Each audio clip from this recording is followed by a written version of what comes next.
हिमालय की गोद में छोटा सा एक राज्य भटियाली था। इस पर राजा शिवदेव सिंह राज्य करते थे। रानी का नाम था कविता देवी। राजा रानी दयालु थे, प्रजा का बहुत ध्यान रखते थे। दूसरे राज्यों के शासक भटियाली को हड़पने के लिए सदा आक्रमण करते रहते थे।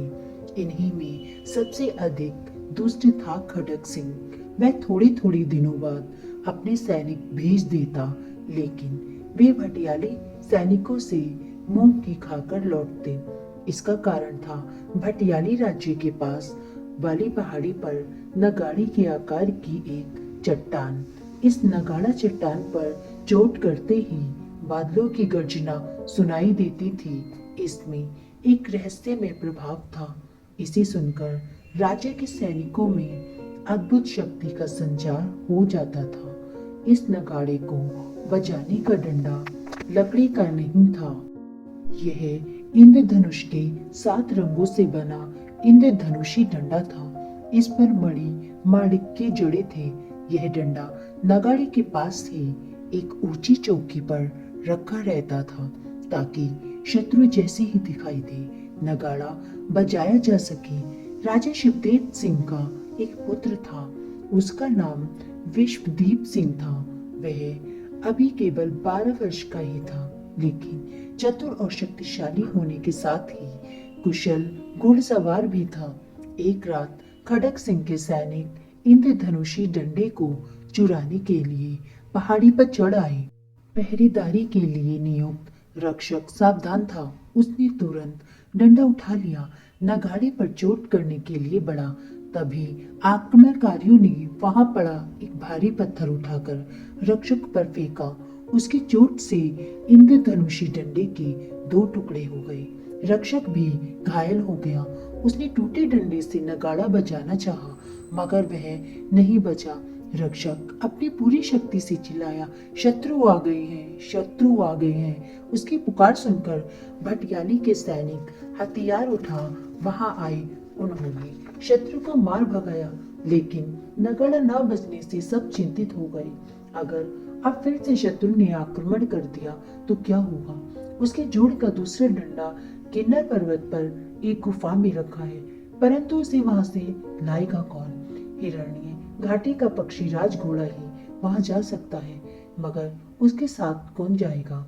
राजकुमार विश्वदीप सारी बातें सुन रहा था। उसने हाथ जोड़कर विनती की, पिताजी, आप मुझे जाने की आज्ञा दें। राजा शिवदेव ने सिर हिलाकर कहा, तुम अभी बहुत छोटे हो, इतना कठिन और खतरनाक काम कैसे कर पाओगे? फिर उस गुफा में केवल पूर्णिमा को ही प्रवेश किया जा सकता है।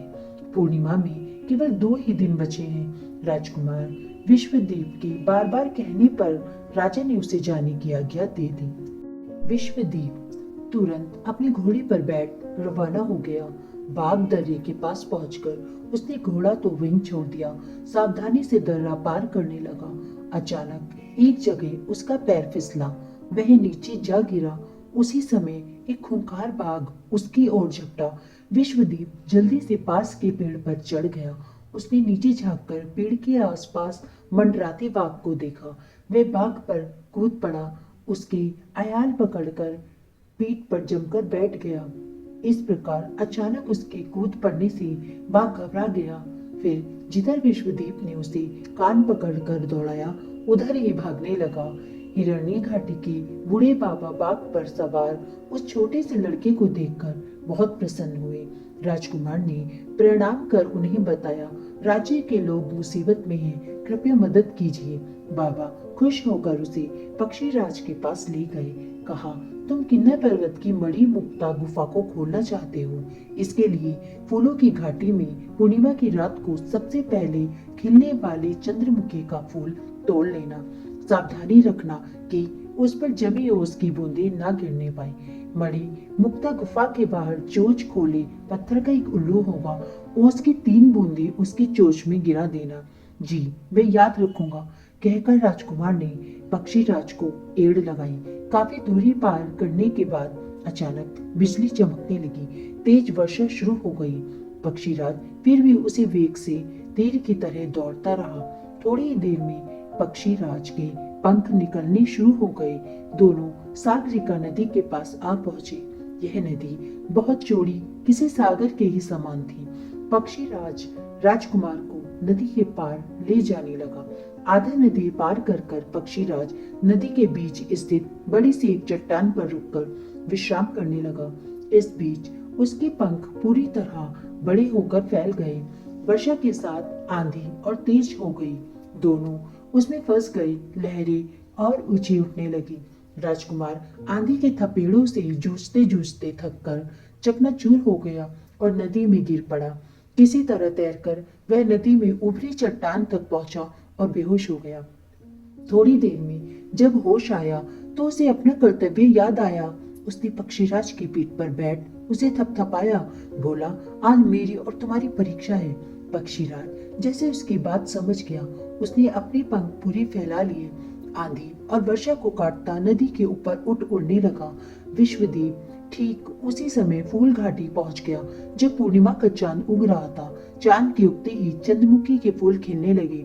राजकुमार ने ओस भीगे उस चंद्रमुखी फूलों को तोड़ लिया। जिसने सबसे पहले पंखुड़ियां खोली, उसने बड़ी सावधानी से उस फूल को पकड़ा जिससे उस पर से ओस की बूंदें न गिर पाए। फिर पक्षीराज को ले किन्नर पर्वत की ओर उड़ चला। किन्नर पर्वत पर पहुंच एक गुफा के दरवाजे पर गया। वहां पत्थर का बना उल्लू दिखाई दिया। उसने चंद्रमुखी के फूल से ओस की 3 बूंदें उल्लू की खुली चोंच में टपका दी। उल्लू ओस की बूंदें पी मानो गहरी नींद से जागा। उसने अपने डैनी फैला लिए। उसमें से सोने की चाबी नीचे गिर पड़ी। राजकुमार ने सोने की चाबी से गुफा का दरवाजा खोला। भारी गड़गड़ाहट के साथ गुफा का दरवाजा खुल गया। उसने देखा मणिमाणिक्यों की आभा से गुफा दमक रही थी। उन्हीं के बीच एक ऊंचे स्थान पर दूसरा इंद्रधनुषी डंडा भी रखा था। राजकुमार ने डंडा उठा लिया। इंद्रधनुषी डंडे को ले राजकुमार भटियारी लौट पड़ा। उसे पहुंचाकर पक्षीराज हिरण्य घाटी लौट गया।